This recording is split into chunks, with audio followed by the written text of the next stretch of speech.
Only then they will put the limits, credit limit, and then you can purchase anything with the plastic card.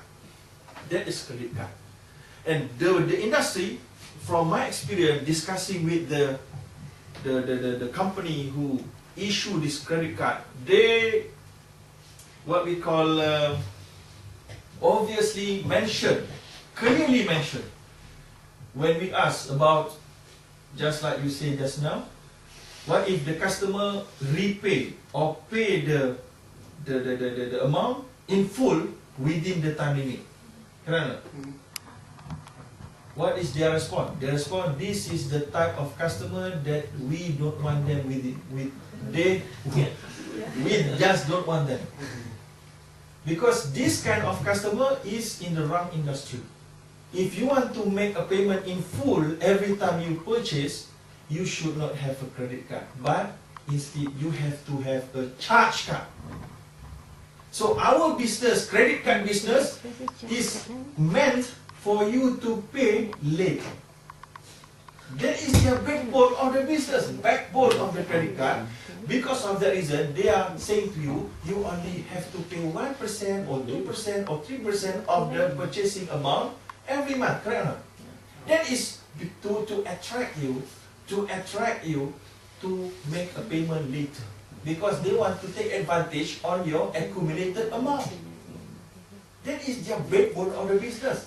Because of that reason, OIC International Fi Academy discussed this issue of credit card twice.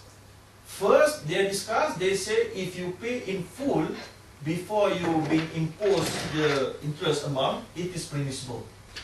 But later on, they rediscuss. They say, no. Even though you are paying in full, it is still impermissible. Why? Because of when you're utilizing the card for any purchase, the seller will have to give 1 to 3% commission to the card issuer. Every time you purchase, you are helping the bad industry. You are helping. Allah say, وَلَا تَعَاوَنُوا عَلَى الْإِثْمِ وَالْعُدْوَانِ. So you see? So you already know the credit card industry is a very bad and unhealthy business. So when you are still subscribing to the card and using the card, you are with knowing that the card issuer will get commission out of your purchase, you are helping them. But having said that, unfortunately, even the debit cards, which are Visa and MasterCards, even they incur now the shopkeepers incur a charge of between 2 to 4%. I understood that. Yeah, but the difference is that the backbone of the debit card and the charge card is different from the credit card. Yeah. So that's why some Sharia scholars say we can be a little bit lenient for charge card because the backbone of the industry is you pay in full. You are not being encouraged to pay late as compared to credit card. It's very evil, you know. Absolutely. Very evil. Okay, that's the difference. That is the answer for your question. Is it clear? Yeah. Okay, so debit card is the best card for the Muslim, if you can find it. But beware, debit card also might be prohibited. Why? Because in order for you to get the debit card, you have to open an account with the bank. Okay? If the bank is a conventional bank and the account is non-Islamic account, so you might also involve in the ribawi and haram transaction. Why? Because when you place your deposit, your cash with the bank will take all of your money from these 20,000 people, they will pool it in one fund and they will give it loan to the other parties with interest. So who provide the cash? Again, you. So because of that reason, in order to make sure that our debit card is permissible, please ensure that the account is Islamic account, so that there will be Sharia advisor monitoring that the account from the fund will be not utilized for non-halal transactions. In UK, we have Lloyd's Islamic account.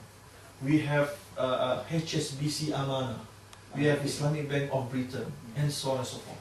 So we have alternative. But in Sweden, I don't know. In Ireland, don't have. When you don't have that kind of account in your country, the ulama, the scholars say you might take it, but based on the rukhsah. Rukhsah meaning necessity based. But you have to have a plan with your Muslim community. You have to have a plan. What if all of Muslim here, for example, in Uppsala, go to the one bank here and ask, don't you have any Islamic account? I would love to open if you have Islamic account. And then the other, tomorrow, the other Muslim will go and ask the same thing, and the same thing. You imagine 1,000 people ask the same thing. So conventional market is based on demand and supply. When there are demands, they will think, there are a lot of people asking this. Why not we just introduce one to attract more people to come and save their deposit with us? So you will be the core pioneer to do something different. That is your role in this kind of country. Even in UK. We have a lot of banks there, Barclays, we have NatWest. I asked all of the Muslim students, Muslim workers, why don't you ask? You know already actually, there is no Islamic account. Why don't you just ask? Let people know what you want. That is demand. Because if you see, you read, no, you just left the bank. Nobody know your demand. Okay? Is it correct? That is our role. Okay, that is the penalty. You can see that is riba jahiliyah. That is riba jahiliyah. Okay, so riba jahiliyah also not only happen and occur in the bank's activities, but it is also occur in our daily life when you give out any loan.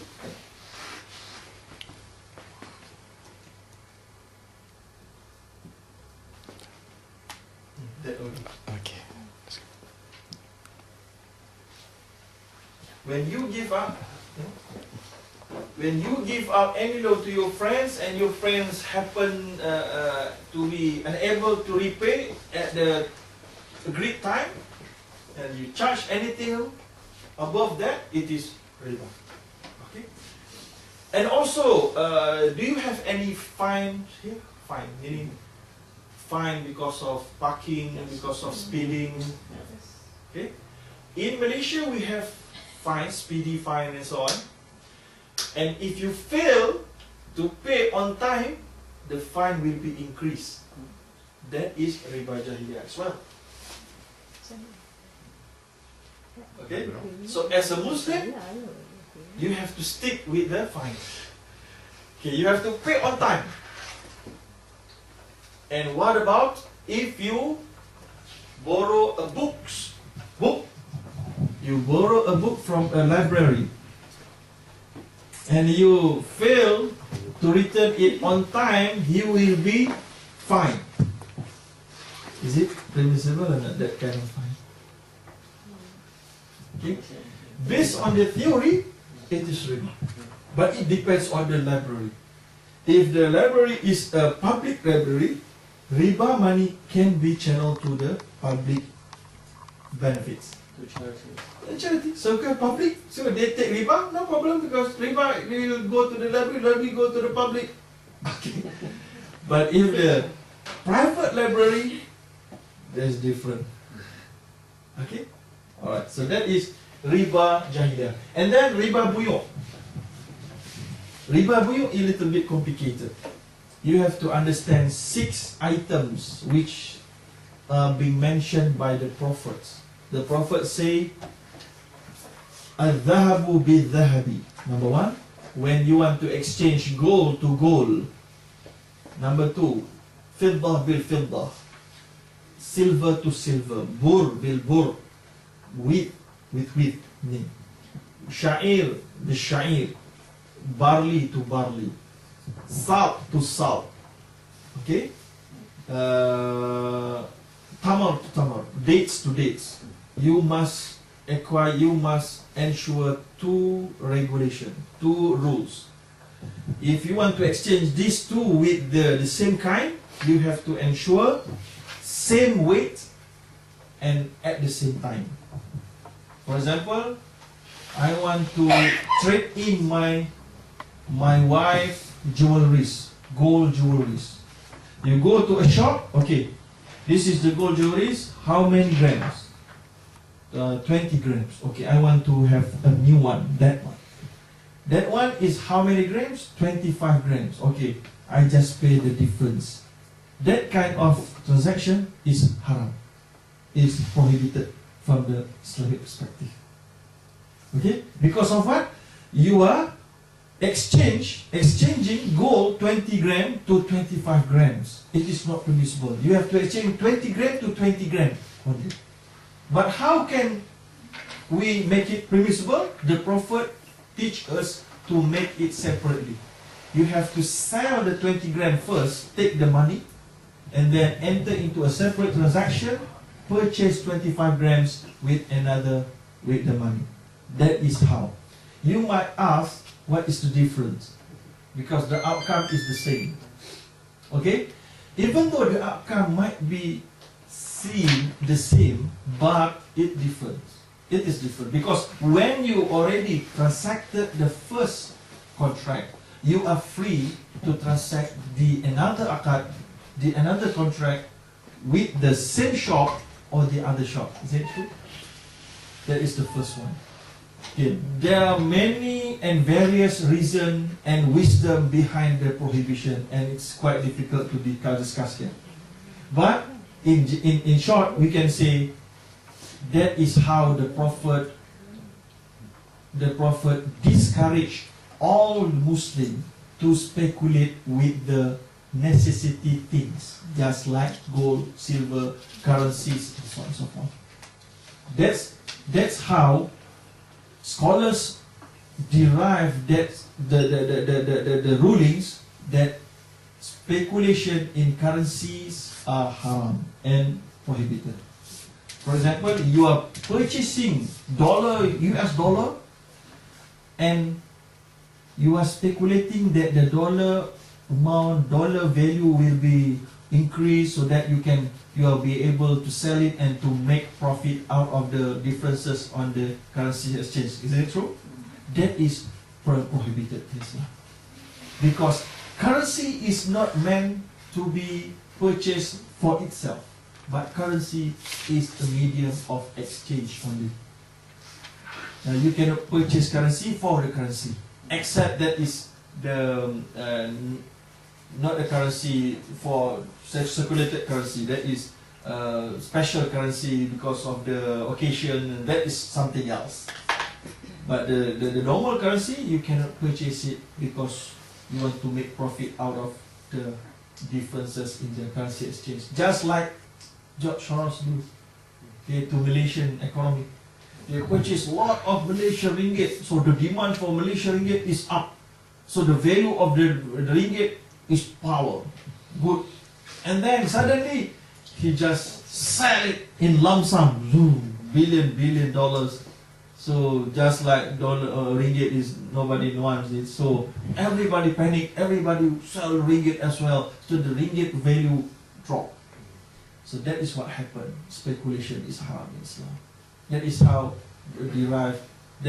the ruling being derived from the hadith. So that is riba buyu type of fadl. Fadl meaning different in weight. But if you want to purchase a gold by using currencies, there will be only one ruling, one regulation, one only. That is nasi'at, that means must be hand to hand.